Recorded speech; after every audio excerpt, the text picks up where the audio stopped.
Hi, watercolorists. In this project, I want to talk about loose backgrounds and playing with them, and then working in on the flowers. I've begun to lay in a wash in the background. That way I can get back into it quickly, just for the sake of this demonstration. So what I'm going to do first is lay in a wash in the background. So I have a very loose drawing down, and I'm just gonna sort of loosely flow some water around it. Now this will keep things flowing for a little bit longer. The downside is if you're working on something, some loose unsized paper, just taped on the corners to something, what happens is it's going to buckle more if you throw extra water on it. Oh well, so it's going to buckle more. So I've dampened this. I have some wash ready to go, emphasis on this, ready to go stuff, and I can start laying in some areas just very loosely. No problems if you don't get everything right the first time. I'm dropping a little bit of phthalo and cadmium in here just to show you can really let things roll. If you don't like them, hit them with some more water. Now, if things get very, very wet, you can always tilt the paper and take off some of the excess water. Now, I'm gonna just let everything really, really, really loosely flow.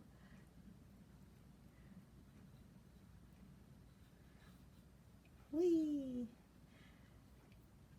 Now, you have your sheet of backup paper towel for those oh no moments, unless you don't mind wearing your watercolor or having your apartment decorated in watercolor. Rinse. Knock off the excess if you're going to come in with something a little stronger.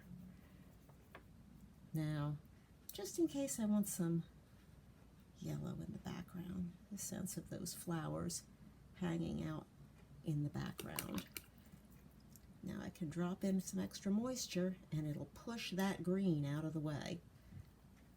I can roll it. Remember, you tilt your paper, everything that's wet is going to head south. Knock off the excess moisture. Yeah, picking it up with your brush is perfectly acceptable. Come again.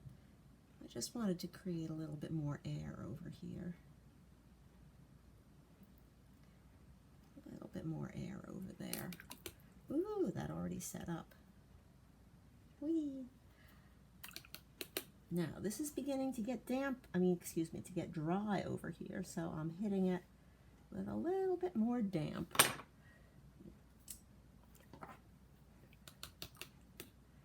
It's nice to keep 1 extra cup of clean water and 1 cup for mixing. I have a nasty habit of dipping into anything near me, especially coffee. For some reason, coffee calls to me. Now, let's see. So I'm holding it up, I'm hitting things in different directions, letting gravity do some work. Let the gravity do some work for you. Gravity has a lot to answer for. Let it do some work. Now, while this is soaking wet, and it is pretty wet, I'm going to have to watch the area right here where it dipped in, created a little bit of a buckle in the paper. The thing is, that's exactly where I want a leaf. Ooh, I love it when that happens. Now, over, let's see, is there a drier area? It's not really dry, but I can get an edge in there, just so that I can focus a little bit on the leaf, and then focus a little bit on the bloom.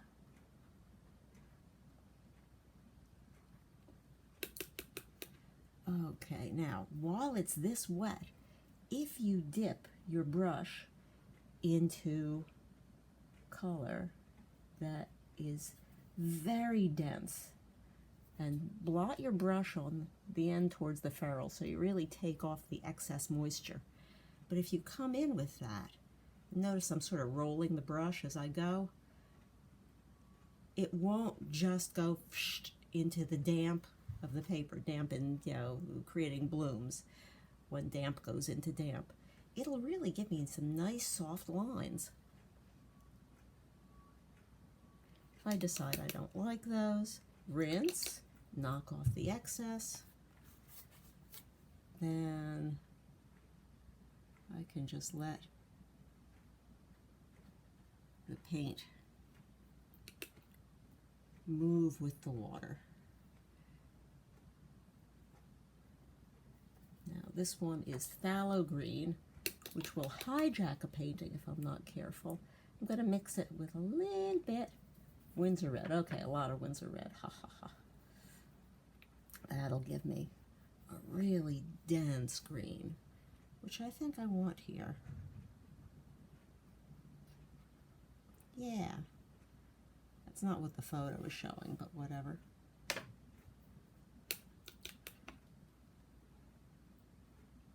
So you can see how I can just rock the paper. I can have fun with this.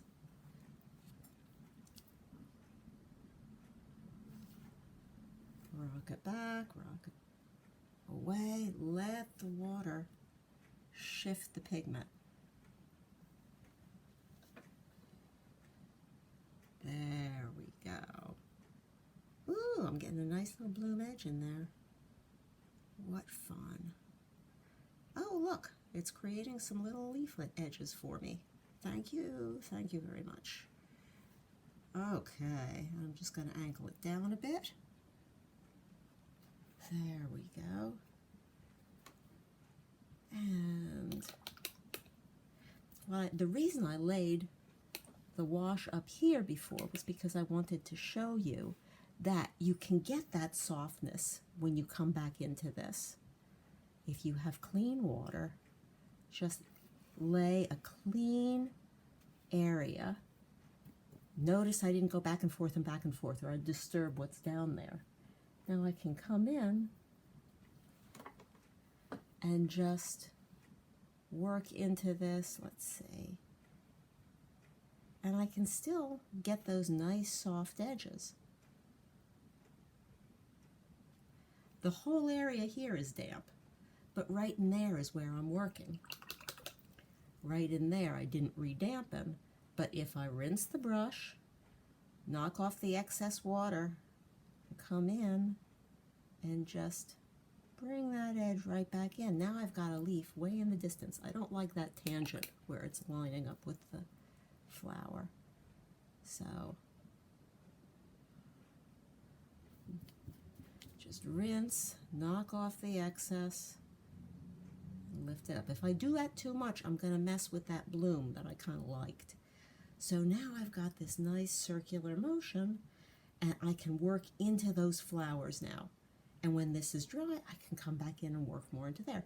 If I want something linear, a nice crisp edge on something, well, that's the easy part because I've laid this wash, and I can come in and let's see, oh, I really like that soft edge. I'm going to come in the middle here. So I've got a nice crisp edge. I've got a soft edge. You don't want to go back and forth too much over that. You don't want to disturb that initial layer. I can come in over here, create some stronger darks.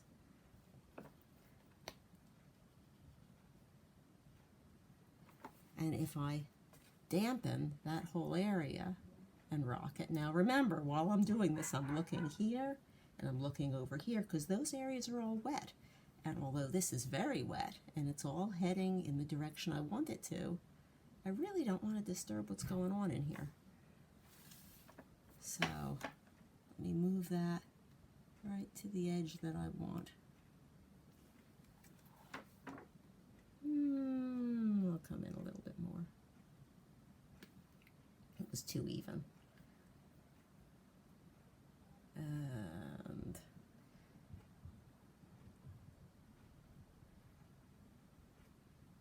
yeah, now I can have some fun.